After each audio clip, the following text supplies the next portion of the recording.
누가복음 24장 1절로 12절까지의 말씀 한 목소리로 말씀 합독하시겠습니다. 안식 후 첫날 새벽에 이 여자들이 그 준비한 향품을 가지고 무덤에 가서 돌이 무덤에서 굴려 옮겨진 것을 보고 들어가니 주 예수의 시체가 보이지 아니하더라. 이로 인하여 근심할 때에 문득 찬란한 옷을 입은 두 사람이 곁에 섰는지라.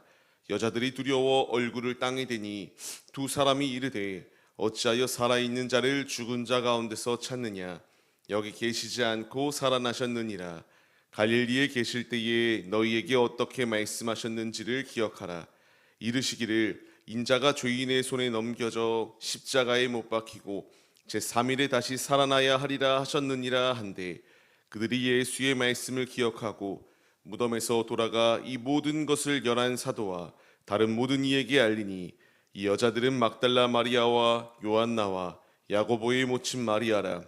또 그들과 함께한 다른 여자들도 이것을 사도들에게 알리니라.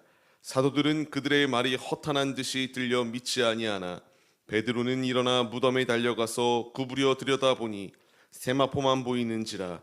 그 된 일을 놀랍게 여기며 집으로 돌아가니라. 아멘. 할렐루야. 오늘도 예배 자리 가운데 모이신 성도님들 예수 이름으로 환영하고 축복합니다. 같이 나눌 말씀의 제목은 부활 소망이에요. 우리가 고대하고 갈망하였던 이 부활의 아침이 오늘 우리에게 임하였습니다. 예수님께서 사망 권세를 이기고 승리하신 이 날이 우리에게 왜 중요한 날이겠습니까? 예수님이 부활하신 것처럼 우리도 이와 같이 부활의 자리 가운데서 온전히 세워지고 승리할 수 있는 놀라운 은혜가 예비되어져 있기에 이 날이 참으로 귀한 날입니다.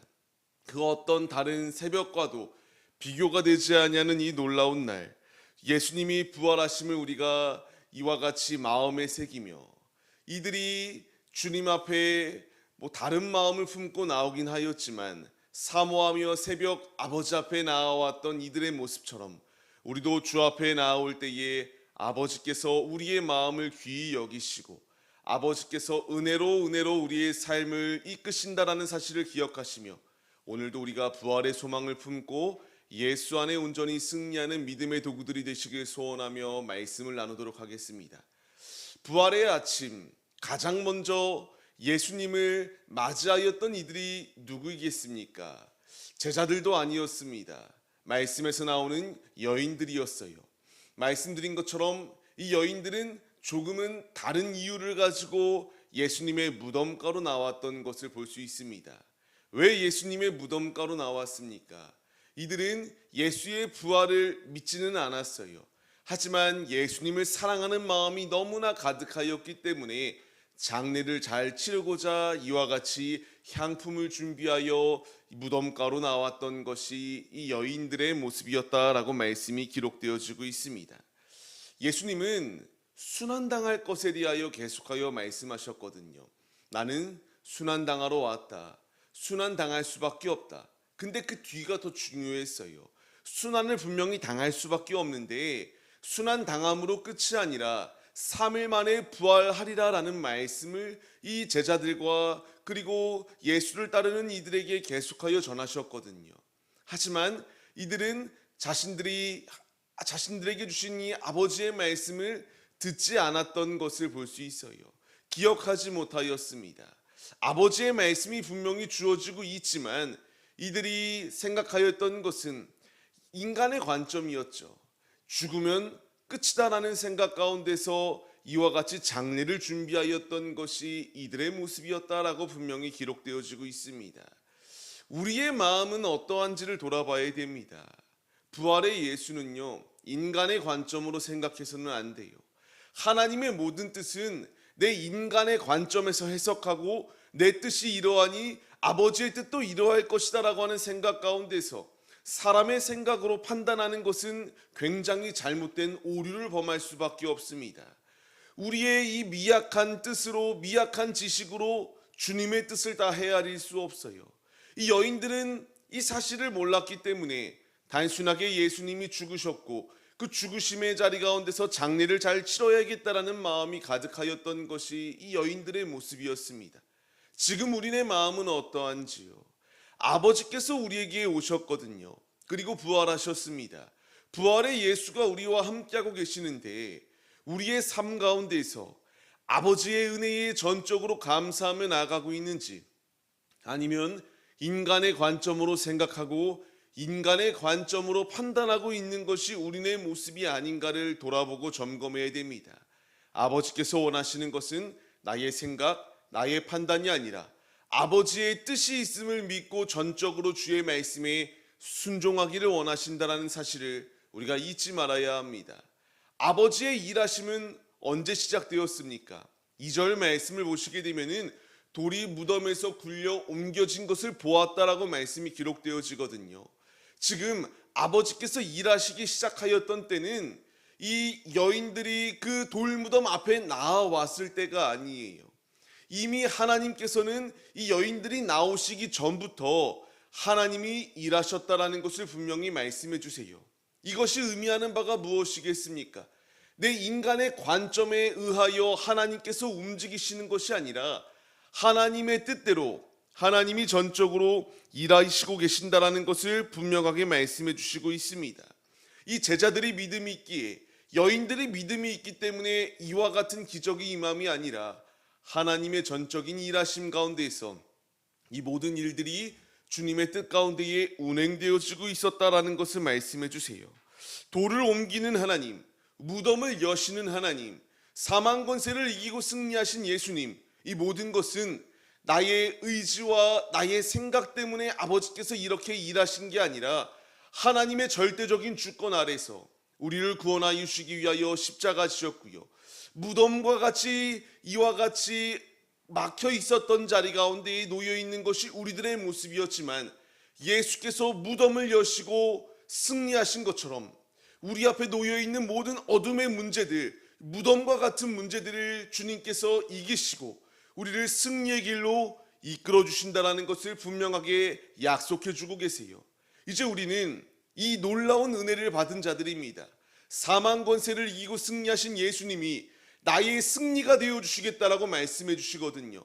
흑암의 권세 가운데에 우리를 그냥 내모르신 것이 아니라 사망 권세를 이기고 승리하신 예수님께서 우리의 삶을 보장하시고 우리를 승리의 길로 이끌어 주시겠다라고 말씀해 주십니다. 이 얼마나 큰 은혜입니까? 이 은혜가 있기에 오늘 우리가 이와 같이 아버지께 나와 은혜로 주를 송축하며 나아갈 수 있는 놀라운 특권이 예비되어졌습니다. 이 놀라운 은혜를 받은 우리들에게 필요한 자세는 의구심을 품으며 죄악된 자리가 아니라 아버지의 말씀에 전적으로 순종하며 믿음의 자리로 나오는 것임을 잊지 마세요. 이들이 왜 이와 같이 예수의 부활하심을 온전히 믿지 못하였습니까? 아버지의 말씀을 기억하지 못하였기 때문이다라고 이렇게 말씀이 기록되어지고 있어요. 예수님의 시체가 보이지 아니할 때에 여인들은 4절 말씀과 같이 근심하기 시작하였습니다. 이 근심할 때에 이제 주님께서 분명히 말씀하시는 것이 무엇입니까?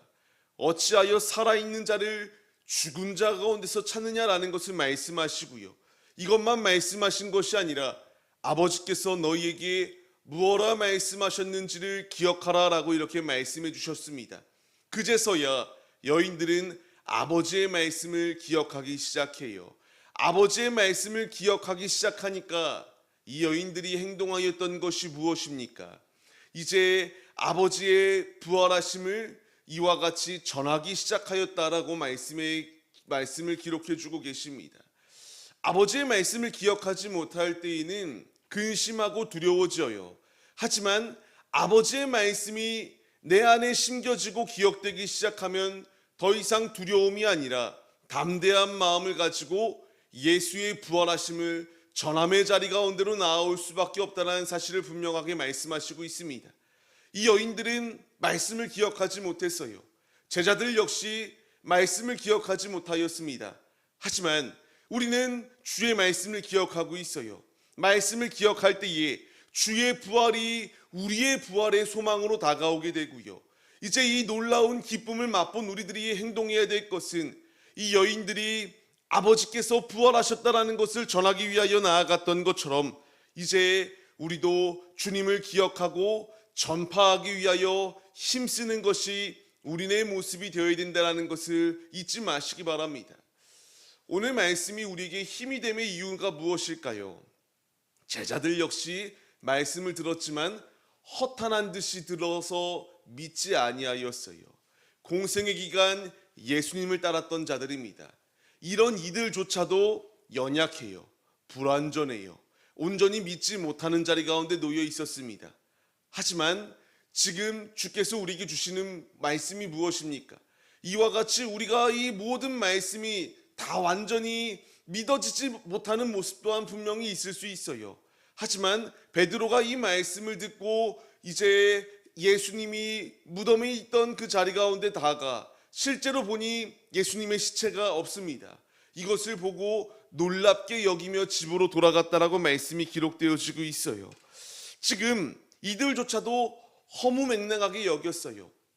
근데 베드로가 나와 이 모습을 보고 놀라며 집으로 돌아갔다라고 말씀이 기록되어지고 있잖아요. 지금 주님께서 이 놀라운 역사하심을 우리 가운데에 이끌어내셨습니다. 인도해 주셨고 말씀이 성취되어졌어요.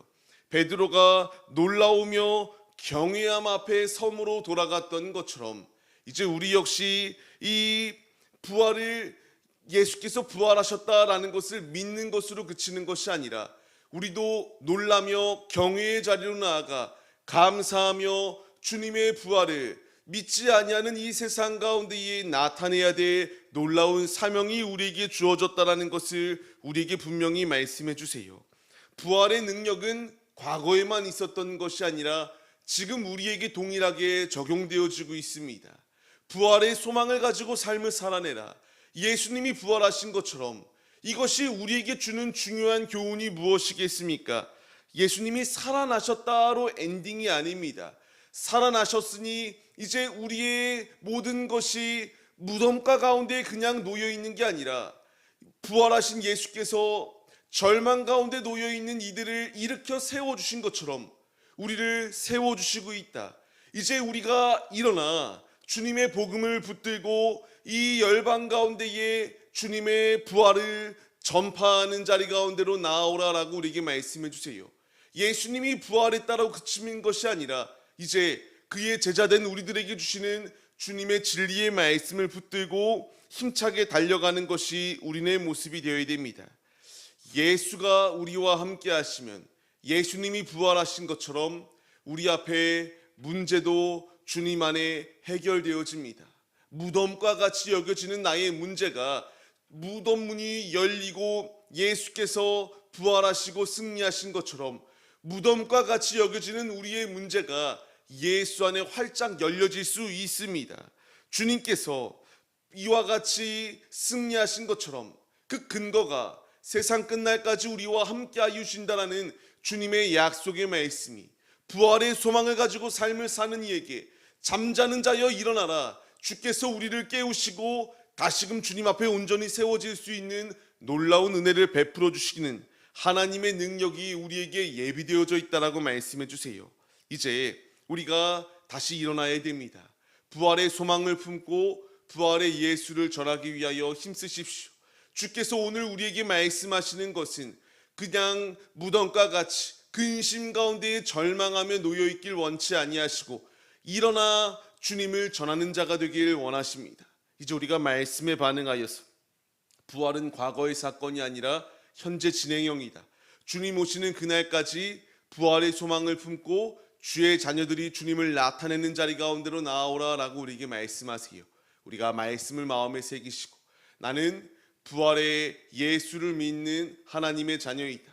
이 믿음을 가지고 삶을 살아낼 때에 예수께서 온전히 승리하신 것처럼 우리도 사망 권세를 이기고 승리의 길로 온전히 세워질 수 있는 놀라운 은혜가 예비되어져 있다는 사실을 잊지 마시고 더 이상 우리는 절망의 새벽이 아니라 소망의 새벽, 기쁨의 새벽, 주님을 맞이할 준비를 하는 거룩한 새벽의 시간이다라는 사실을 잊지 마시고 마음에 이 말씀을 새기시며 부활의 예수를 온전히 높여드리기 위하여 힘쓰시는 오늘의 우리의 삶의 모습들이 다 되시기를 주님의 이름으로 간절히 축원합니다.